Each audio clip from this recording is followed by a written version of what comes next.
Bismillahirrahmanirrahim. Sama kamu. Maka Rasul mengatakan lakinna ahsanal jihad wa ajmalahu al-hajju hajjun mabrur. Tapi Rasul mengatakan bukankah yang paling baik dari jihad, yang paling indah dalam jihad adalah haji yang mabrur. Maka Aisyah mengatakan fala adaul hajja ba'da id sami'tu hada min Rasulillah. Maka demi Allah saya tidak akan meninggalkan haji, kata Aisyah, setelah aku mendengar sabda Nabi.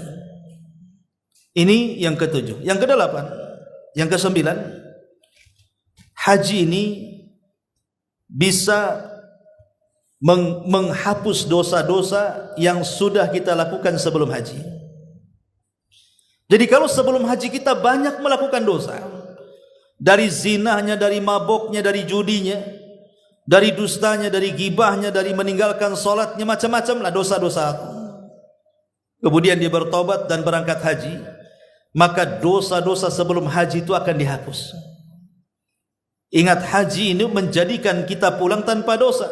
Sebagaimana Rasul mengatakan tadi, kayaumin waladathu ummuhu, seperti hari dilahirkan. Bayi ada dosa? Tidak ada dosa bayi. Kemudian yang nomor 10, bahwa al-hajj adalah tuktab lakumul hasanat wa turfa' lakumud darajat wa tuhattus sayyi'at bil khutuwat. Dengan haji kita akan dilipat gandakan kebaikan, akan diangkat beberapa derajat, dan akan dihapuskan beberapa keburukan. Nabi SAW mengatakan dalam sebuah hadis, man hajja falam yarfas walam yafsuq raja'a ka yaumin waladathum ma tarfa'u ibilul hajj rajulan wala tada'u yadan illa kataballahu lahu biha hasanah aw maha anhu sayyi'ah aw rafa'ahu biha darajah. Dari Ibnu Umar radhiyallahu anhuma, dia mengatakan, aku mendengar Nabi SAW bersabda, tidaklah ma tarfa'u ibilul haji rijlan, tidaklah kaki-kaki unta itu bergerak saat haji atau meletakkan tangan saat haji, kecuali Allah akan catat kepadanya kebaikan, Allah hapus padanya keburukan, dan Allah angkat padanya derajat setiap langkahnya. Haji dulu kan pakai unta, ya, setiap langkah untanya itu dihitung satu kebaikan, satu pengangkatan derajat, dan satu penghapusan dosa. Berapa langkah dari Jeddah itu ke Mekah tuh? Zaman itu kan gitu. Ya, zaman kita juga sekarang ya dihitung seperti itu. Ini juga di antara manfaat haji yang ke-10. Kemudian yang ke-11, bahwa haji ini adalah syiar daripada syiar-syiar Allah Subhanahu wa taala ketika dia mengucapkan talbiyah. Artinya dia sedang mengumandangkan syiar, dan itu alamat dari ketakwaan seseorang kepada Allah Subhanahu wa taala. Belum lagi orang yang tawaf di sekitar Ka'bah. Orang-orang yang tawaf di sekitar Ka'bah. Abdullah ibn Abbas mengatakan, at-tawafu haulal baiti mislu salati illa annakum tatakallamuna fihi faman takallama fihi fala yatakallamanna illa bi khair. Tawaf itu sama dengan salat. Tawaf itu sama dengan salat. Kecuali ketika tawaf Anda bisa bicara. Walaupun demikian jangan bicara kecuali kebaikan. Dan ingat, saat tawaf itu kita sedang mengelilingi apa? Mengelilingi Ka'bah. Dan Ka'bah adalah satu tanah yang paling baik yang ada di kolong langit. Tidak ada satu tanah yang lebih baik kecuali Ka'bah ada di situ. Karena itu tempat pertama Allah diibadahi di permukaan bumi. Tanah yang pertama kali Allah diibadahi itu adalah tanah yang ada di Ka'bah. Kemudian juga belum juga orang yang mencium Hajar Aswad kalau bisa, tapi jangan memaksakan diri karena itu membahayakan. Ya. Kemudian di sana ada 2 rakaat tawaf, itu bisa menggugurkan banyak dosa dan banyak lain sebagainya. Belum lagi air zam-zam yang kalau kita minum akan mendoakan siapa peminumnya. Dan banyak lagi, saya ulangi, amalan-amalan haji yang tidak terukur fadilah dan keutamaannya. Masalahnya tidak semua orang bisa haji kan? Tidak semua orang bisa haji. Hanya orang-orang tertentu saja yang memang Allah bisa anugerahi untuk berangkat haji. Kalau kayak kita-kita ini yang mungkin kerjanya 1 hari, ya bukan mustahil, Allah juga bisa saja memberangkatkan orang susah dengan kehendaknya kan itu. Tapi umumnya kan sulit berangkat haji. Sangat sulit. Hatta yang punya uang kalau tidak banyak harus nunggu sekian tahun baru berangkat. Sekarang usianya 50 tahun baru daftar, 20 tahun atau 30 tahun baru diterima. Ya udah bawa tongkat lah ke sana kan gitu ya. Sementara ibadah haji itu ibadah fisik. Banyak orang yang meninggal ketika tua kan, karena fisiknya nggak ada. Sama dengan umrah, ibadah fisik. Kalau ingin umrah itu mudah-mudah, kalau udah tua susah. Banyak orang meninggal karena penyakit tua. Tetapi Allah Subhanahu wa taala Rahim. Allah itu Maha Pengasih. Bagi yang tidak sanggup haji tetapi ingin memiliki pahala haji, ada amalan-amalan yang bisa menandingi amalan ibadah haji. Kita tidak bisa haji, saya punya uang tapi sakit, tidak bisa berangkat juga. Ada orang yang sehat badannya, kere pula tak ada duit, macam mana dia berangkat? Jangan nekat. Ada orang haji pakai kapal galon. Nah dengar, buat kapal galon, mau berangkat haji katanya. Sampai di mana? Nanti di Laut Merah ketelan Firaun pula di situ. Ada orang masuk, ada orang naik sepeda haji, nggak akan bisa masuk haji, apalagi ketat. Itu namanya ta'annud, memberat-beratkan diri dalam agama. Agama itu mengajarkan kepada kita kemudahan, bukan kesulitan.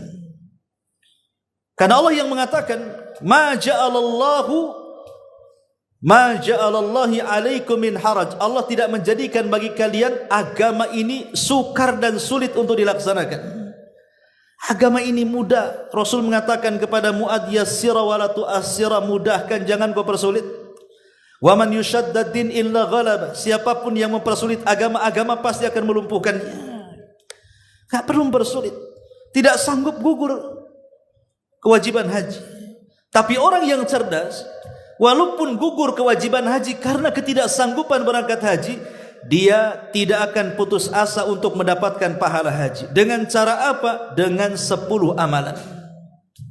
Kalau kita ingin mendapatkan pahala haji, lakukan 10 amal ini. Itu sama pahalanya dengan orang yang berangkat haji. Apa 10 amal ini? Yang pertama, abdun niyati sadiqati ala ada'il haji. Yang penting ada niat dulu. Pasang niat dulu. Saya ingin berangkat haji.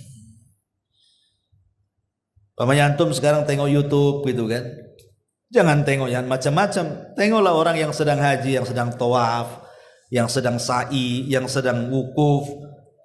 Tengok di YouTube itu. Tanamkan kerinduan bahwa saya ingin berangkat. Siapa tahu Allah kabulkan.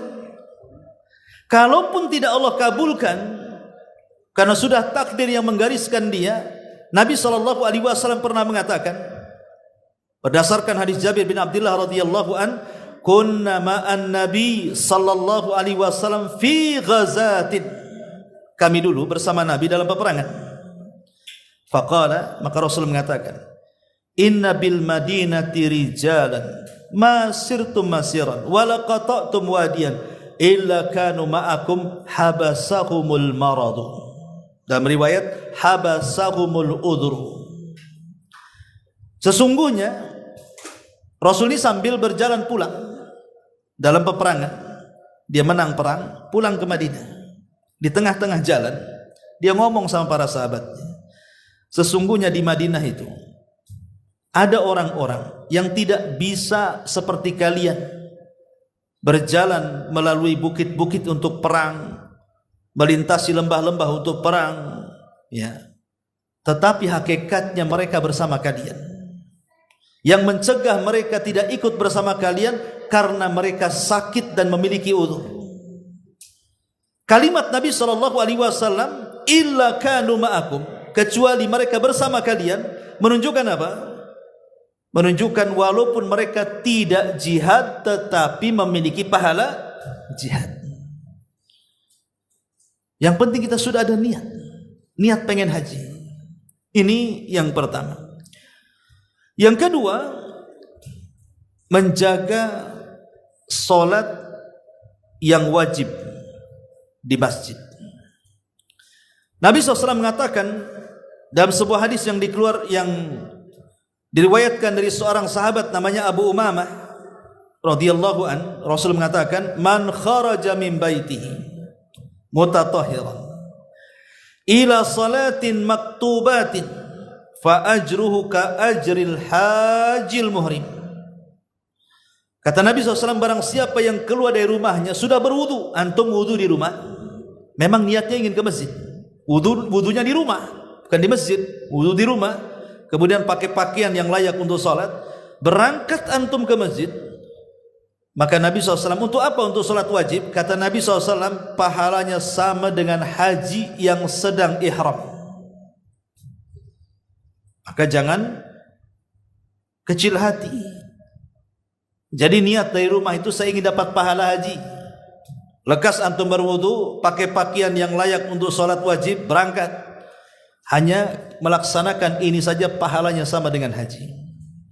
Kemudian yang ketiga, melaksanakan salat fajar berjamaah. Kemudian setelah salat fajar tidak beranjak dari tempatnya, dia pun berzikir sampai terbit matahari. Biarkan meninggi satu tombak, 15 menit setelah terbit, antum lakukan salat 2 rakaat, sebut salat syuruk namanya.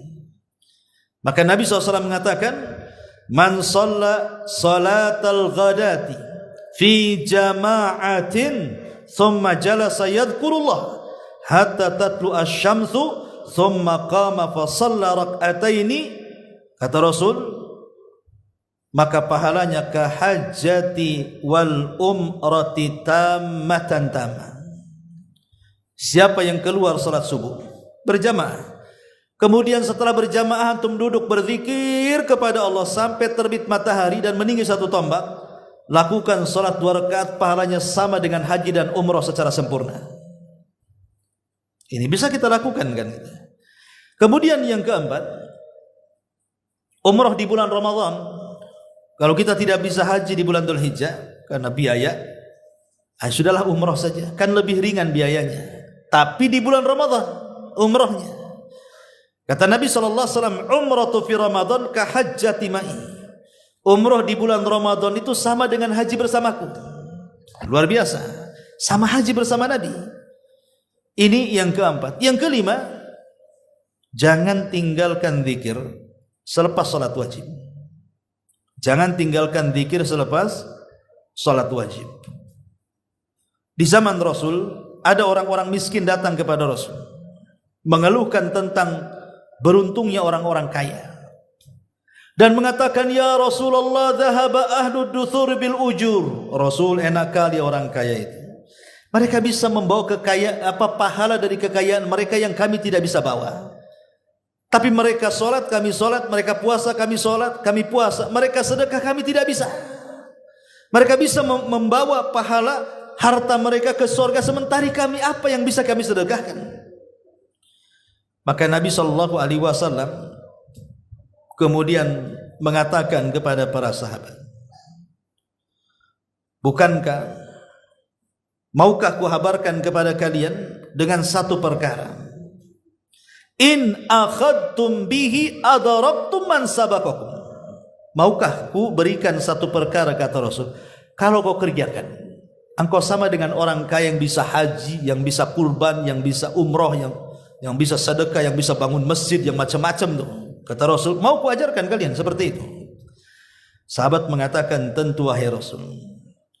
Maka Nabi SAW mengatakan, kalau begitu tusabbihuna wa tuhammiduna wa tukabbiruna khalfa kulli salatin thalathan wa thalathin. Kalau gitu bacalah tasbih, bacalah tahmid, bacalah takbir selepas salat wajib 33 kali. Lihat, antum salat, kemudian habis salat antum istighfar, setelah itu antum tasbih subhanallah subhanallah subhanallah subhanallah subhanallah subhanallah 33. Kemudian alhamdulillah alhamdulillah alhamdulillah alhamdulillah alhamdulillah 33. Kemudian Allahu akbar Allahu akbar Allahu akbar Allahu akbar 33. Lengkapkan dengan tauhid la ilaha illallah, sama dengan ibadah haji pahalanya. Luar biasa, hanya gitu saja. Tapi orang malas. Kadang-kadang salam itu sempurna ke kiri saja, ke kanan saja, ke kiri itu sambil pergi kan. Assalamualaikum warahmatullahi. Assalamualaikum sudah pergi dia. Ya. Padahal di situ ada amalan yang sebanding dengan haji itu. Berzikir selepas salat wajib. Kemudian yang nomor 6, tabkir li salatil Jum'ah. Berpagi-pagi datang untuk melaksanakan salat Jumat. Kata Nabi SAW dalam hadis Sahal ibn Sa'id as-Sa'idi, Rasul mengatakan, innalakum fi kulli jum'atin hajjatan wa umrah. Sesungguhnya bagi kalian setiap Jumat itu ada pahala yang sebanding haji dan umrah. Kemudian Rasul mengatakan, al-hajiru lil jum'ati. Seseorang yang bergegas untuk melaksanakan Jumat. Sebelum orang datang dia sudah datang. Ya. Adapun pahala umrah adalah intidharul asri ba'dal Jum'ah. Setelah sholat Jumat dia tak balik, nunggu sampai asar. Pahalanya sama dengan umrah. Jadi kalau ingin pahala haji, dari pagi sebelum orang datang kita sudah datang sampai waktu Jumat. Haji itu pahalanya. Kalau ingin nambah dengan pahala umrah, tunggu sampai asar.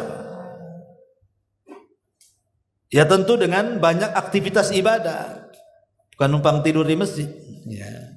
Kemudian yang ke-7, qadha'u hawaijin nas. Berusaha untuk membantu manusia-manusia yang berhajat dengan kita. Manusia-manusia yang berhajat dengan kita, kita bantu.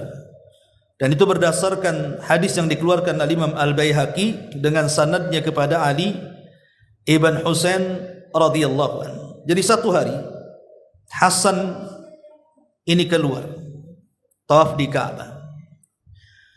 Maka berilah seorang laki-laki dan mengatakan, ya Aba Muhammad, idhab ma'i fi hajjati fulan.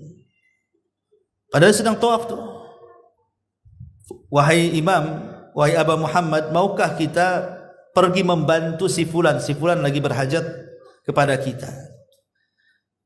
Kemudian dia mengatakan, fatarakat tawaf wa dhahaba ma'ah. Dia pun meninggalkan tawaf dan berangkat kepadanya untuk menolong.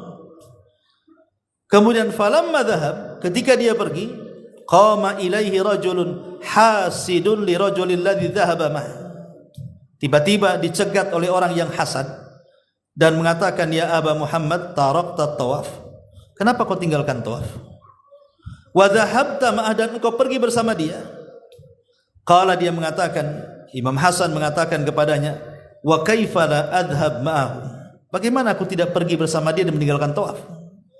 Wa Rasulullah sallallahu alaihi wasallam qala, man dhahaba fi imri'in li akhihi muslim fi amrin li akhihi muslim, man dhahaba fi amrin li akhihi muslim, barang siapa yang pergi dalam satu perkara karena hajat saudaranya yang muslim.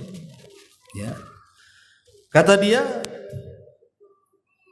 faqudiyat hajatuhu, maka hajat-hajatnya kemudian ditolong.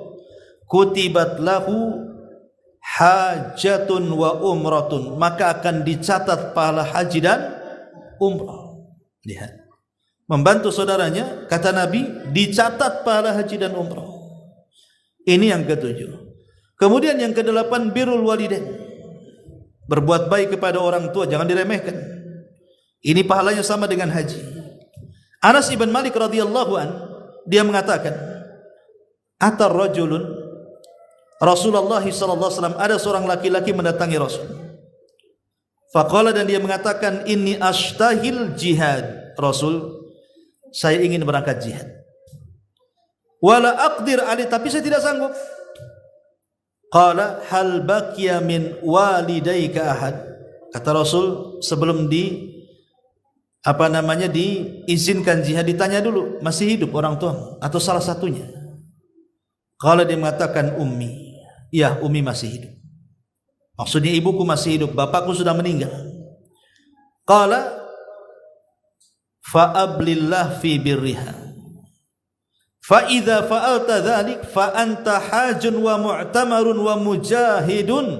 Fa idza radiyat anka ummuk fattaqillah wa birraha. Kata Nabi SAW, kalau begitu sebaiknya kau pilih berbuat baik kepada orang tua. Tidak usah berangkat jihad. Ibu masih hidup masalahnya. Ya. Kalau engkau melakukan itu, maka pahalamu sama dengan haji, umroh, dan jihad. Dan kalau orang tuamu ridho dengan perbuatanmu, bertakwalah kepada Allah dan teruslah berbuat baik kepadanya. Ini juga salah satu amalan yang sama dengan haji.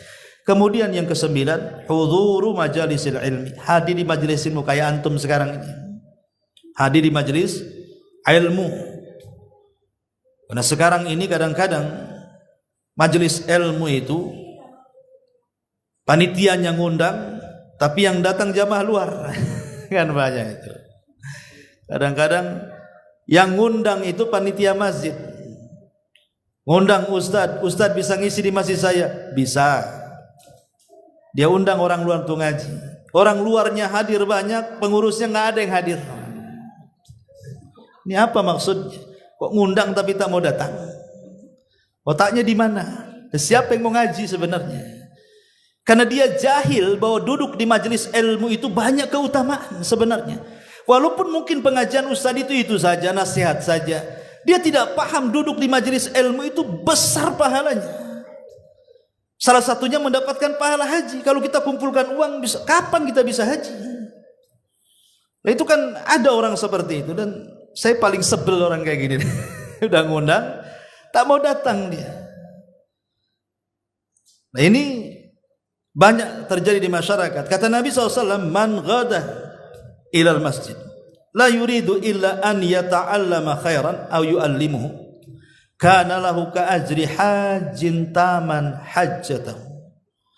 Kata Nabi SAW, barang siapa yang berangkat ke masjid, dia tidak ada niat kecuali ingin belajar kebaikan atau mengajarkan kebaikan, maka pahalanya sama dengan haji secara sempurna.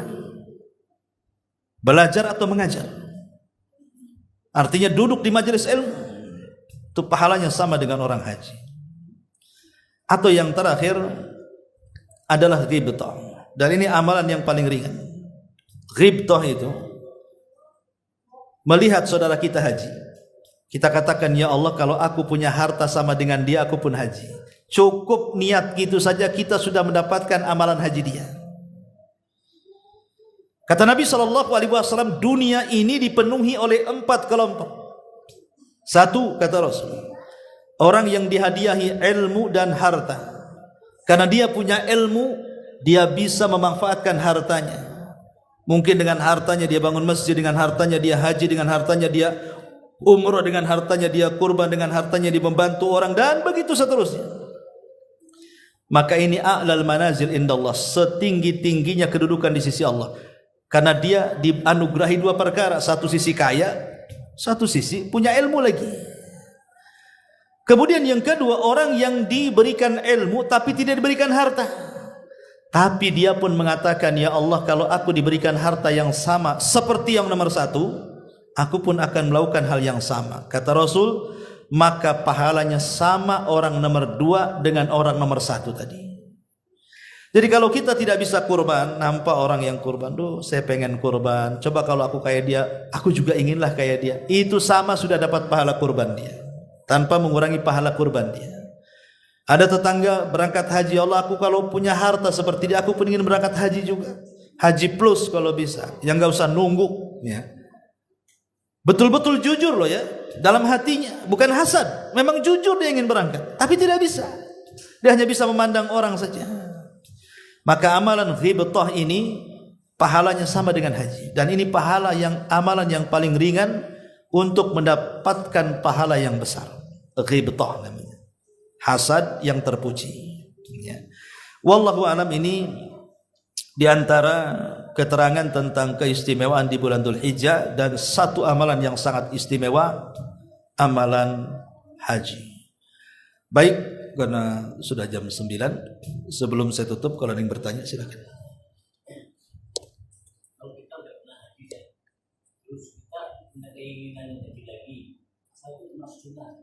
Iya. Kalau kayak ini kan, kenapa awal itu sunnah, kenapa Nabi nggak sering melakukan haji, atau enggak Nabi sering umroh? Kalau dia umroh kan itu berkali-kali umroh. Apa Nabi cuma berapa kali umroh? Iya, alhamdulillah. Haji itu kewajiban 1 tahun seumur hidup 1 kali. Kata Nabi SAW, kewajiban haji itu seumur hidup 1 kali. Ada sahabat menyela-nyela, Rasul afikul li amin. Rasul, apakah setiap tahun sekali? Nabi tidak mau jawab. Sampai 3 kali dia ngomong begitu. Afikul li amin. Rasul, apakah 3 tahun? Karena Rasul ini sebel, dia mengatakan apa? Kalau iya, kalian tidak sanggup. Kalau sampai saya katakan iya, mastata'tum, kalian tidak akan sanggup melaksanakannya. Kalau setiap tahun harus haji. Makanya ini bentuk keringanan dari Allah. 1 kali haji sudah menggugurkan ibadah seumur hidup dalam ibadah haji. Kalau dia punya rezeki ingin haji lagi, silahkan.